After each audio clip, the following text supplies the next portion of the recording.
Hello and welcome back to another episode of Handloader TV. And in this episode we're moving right along in our World War II Small Arms Series. And to help me out with all these neat guns and tell us the history and the stuff behind them is my good friend Mike Venturino, the author of Shooting World War II Small Arms.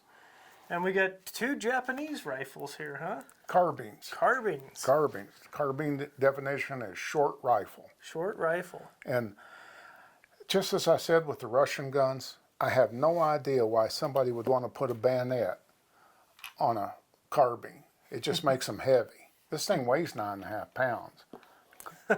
So it's not a light short rifle.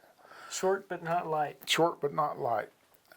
These are both 6.5 millimeter, 6.5 by 50 millimeter Japanese cartridge, semi-rimmed. It's a nice little cartridge, but these things were issued to crew-served weapons people, like the Type 99 Dambo machine gun over there.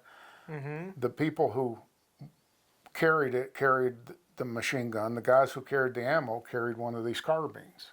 Oh, okay, that makes sense. For self-defense. They weren't issued to people whose job was to actually go out and fight with the carbine. They were more defensive weapons. Okay. But then the Japanese decided on the Type 44 to put a bayonet on it. Like I said, I don't see the point of that. The Type 38 came first. Type 44 was second. And then their way of figuring out things, it's beyond me. So I'll just say that was first and this was second. They had pretty decent sights, flip-up rear sight. Again, they're too close to the front sight to be really good. Right, short sight radius again. Yeah. They have gas escape holes. I've never seen these in some of the big Japanese rifles, but they have this. You can see the chrysanthemum on both of them. Yeah. They're not ground. These were battlefield pickups. Oh, okay. Yeah, somebody sent them home for souvenirs. Because if they weren't battlefield pickups, they would grind that off, you were saying, That's right? correct, yes. So I lucked out getting those. I actually have very little interest in carbines, Russian, Japanese, Italian. The only one I really like is the American one, the M1. But if you're going to have a collection of World War II guns, you have to have them. Right. And I shoot them. I've used them. I'm not impressed with them. But do you have any special loads, or do you have a load that shoots pretty good? Sure. A favorite? Yeah, my favorite load for these is the 139 grain full metal jacket bullet made by Privy Partisan. Okay.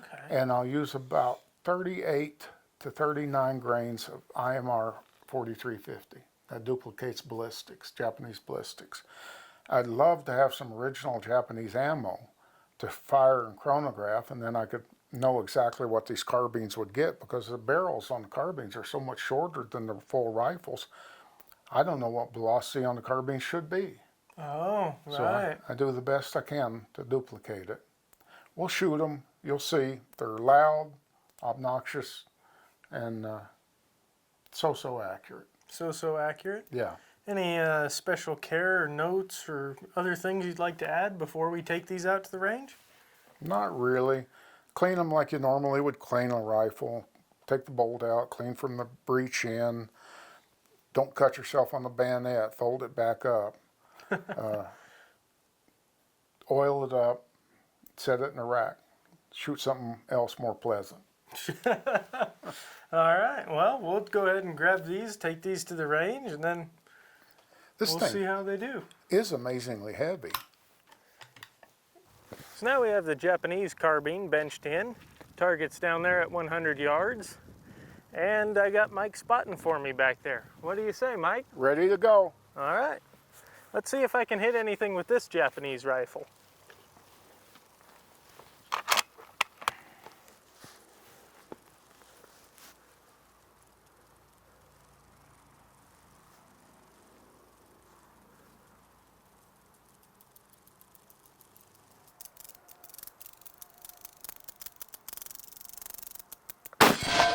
Okay, left edge.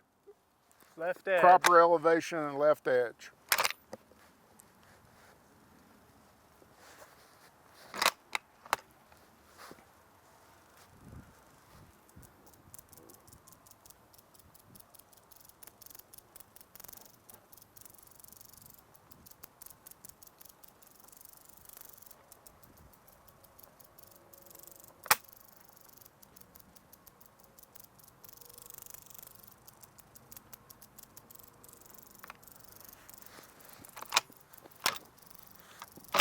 Ah, didn't pick up around. Didn't flinch though.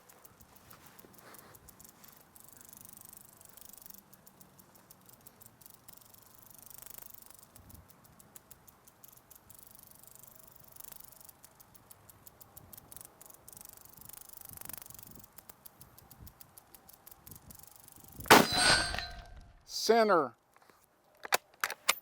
almost where the head starts.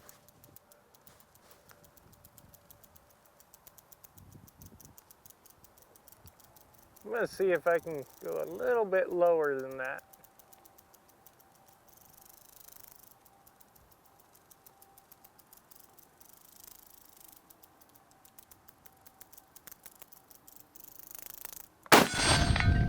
Right with the last hole, a little bit to the right of the last hole. Okay.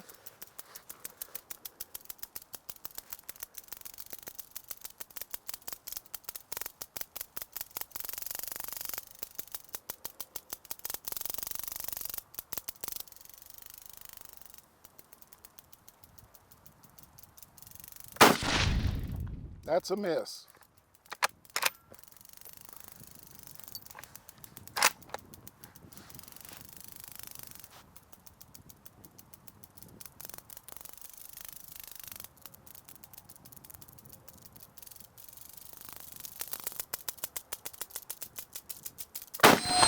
Okay, that's belly button high center.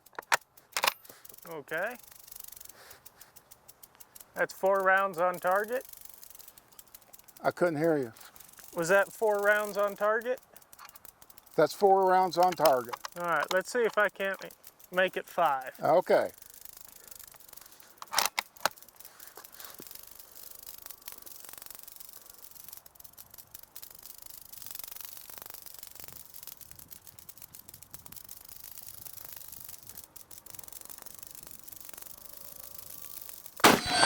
Okay, that's kind of in the center of all the shots. I think the Japanese soldier that was issued that was lucky to have a bayonet. Yeah, I'd say so. I mean, on one of the times I racked the bolt, it didn't pick up a cartridge, and I squeezed it off. I didn't feel a flinch or anything. I felt like I was holding pretty good, maybe a little bit inconsistent trying to get those shots to group, but figuring out where to hold, but they all felt good. Well, when they shoot a group that big, what do I do about trying to move the sights? I mean, it's guesswork. Right. Yeah, the sights are pretty much on. I was kind of holding a little bit below the plate, maybe about, I think towards the end I was holding about 1/3 of the way down, 1/3 of the plate length low. Okay. And it was hitting pretty good, just kind of all over the place.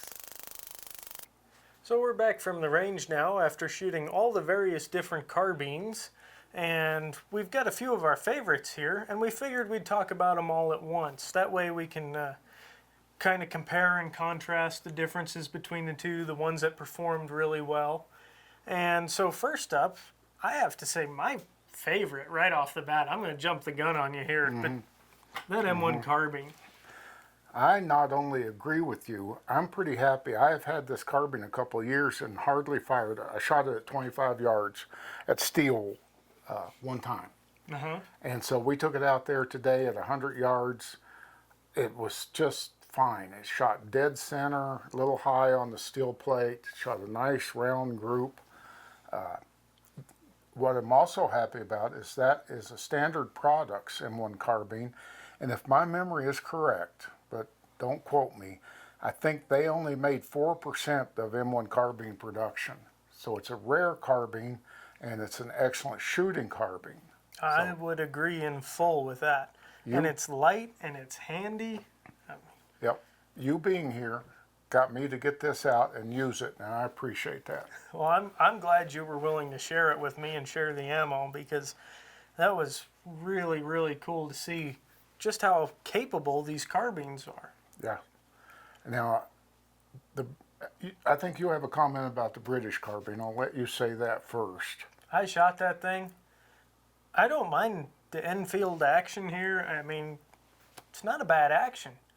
Whoever's bright idea it was to put this little, I don't even know what you'd call that, a torture device, Mike? Torture device, for sure. Boy, you want to, it feels like it doubles the recoil over a standard stock. I mean, that is a horrible idea. Well, what they did was take a nice wide butt plate that distributes recoil and then put a narrower piece on it so it would hurt. Yeah, that's exactly what it feels like too. It hits you, and I'm sore. My shoulder's sore from all the shooting and everything, but this one, it downright hurt. That's why I didn't shoot this one. That's a smart move. Here, you shoot it. No. But actually, it didn't shoot too terrible, and I probably would have shot better had it not been for that. I mean, I know I was kind of anticipating the recoil a little bit on that. It's got a lot of good points. It's got a 10-round magazine. It's got a flip-up sight with good adjustments. The only thing wrong with it is that butt plate. I agree with you. Mm-hmm. So then we also shot this Mauser here. And this is a really cool Mauser. And we'll have separate videos detailing all of these. Be sure to watch for those as they're released. But this Mauser did really well, I thought. That's a G33/40 that the Czechoslovakians made under German rule. And the Germans' main reason for having them was mountain troops. And see how they reinforced the butt for knowing men were going to use those to walk across ice fields and such. Right. To protect the butts. The action on this is unbelievably smooth. I've seen very few sporting rifles and very expensive sporting rifles the actions were as nice as that. I can attest to that. It was smooth as butter. I mean, it felt really nice. And if I recall, we only got a 3-shot group with this because we had some technical difficulties and we killed the steel plate at 100 yards. Not me, you. I'm trying to pass the blame off, but he's not going to let me forget that. Yeah, it was a beautiful thing. He hit that target and it just went boom. And you'll hear us all laugh. Be sure to watch a video on that one because it was a lot of fun to shoot. My only complaint about this rifle is the rear sight, the open rear sight. It's close to the front sight. I think if the Germans had been more involved in, say, target shooting a little bit, they would have put a rear sight back here, peep sight.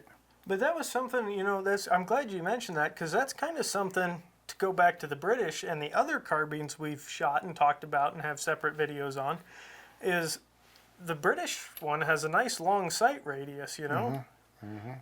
But that was kind of, if I recall, the Mosin had a real short sight radius as well. Yes. The Japanese also. Then the Japanese also. And interestingly, we got pretty poor performance out of both of those, if I recall. Both. We shot a Mosin model 38. We shot a Japanese type 44. Neither one shot very well. Not at all. Mm-mm. And the sights weren't too bad. I think the shorter sight radius probably had something to do with that. And then the Mosin trigger and the Japanese trigger wasn't all that good either. But right. They were both a lot of fun to shoot and very interesting to get to compare and contrast and kind of see the weapons that were used around the world. I'd like to wrap up by saying I've read that on some of the Pacific Islands, the Japanese loved to infiltrate at night, and Marines loved to have an M1 carbine in the foxhole with them because they had 15 rounds before they had to load it again. Yeah, I can believe that. Out of all of them, I think that's a clear winner. Of the carbines, most definitely. And we only scratched the surface with information on each of these rifles. Again, we'll have videos on them, but if you really want to learn more about these rifles, and you need to check out Mike Venturino's book, Shooting World War II Small Arms. He's got his loads in there for these rifles, which we shot a lot of. He's got all kinds of numbers and manufacturing and when and where and all kinds of information. So be sure to check that out. It goes a lot more in depth than we can do in these videos. And lastly, I'd like to thank you for opening up your vault here and showing us these firearms and talking with me about them. I'd like to thank you for bringing your enthusiasm to my house. Anytime. I had so much fun. And I hope you guys can see that in the video. This was just, it was two guys getting together, talking about rifles they love, and I'm learning all about them. And it was just so much fun. So I really appreciate it. I also need to thank Ted Tompkins, our official gopher. He was running around like crazy, painting targets, getting us food, whatever we needed, ammunition. He kept us shooting, and I really appreciate that. So special thanks to Ted. And Chris Downs, he's the videographer and photographer. He's behind the scenes. You don't get to see him, but he does all the awesome camera angles, and he's filming us now as we speak. And then lastly, a special thanks to Don Polachek, the owner of Wolf Publishing, who made this trip and everything here all possible. So I thank Don too. He's been a good boss to me. Me too. And he don't pay me to say that. So with that said, thank you so much for watching. If you like this video, don't forget to give us a thumbs up and let us know. And don't forget to subscribe and hit the bell icon so you're notified when we post our next video. And as always, if you have any questions or comments, be sure to leave them in the comment section below. I do my best to answer every one of those. And I will see you guys in the next episode.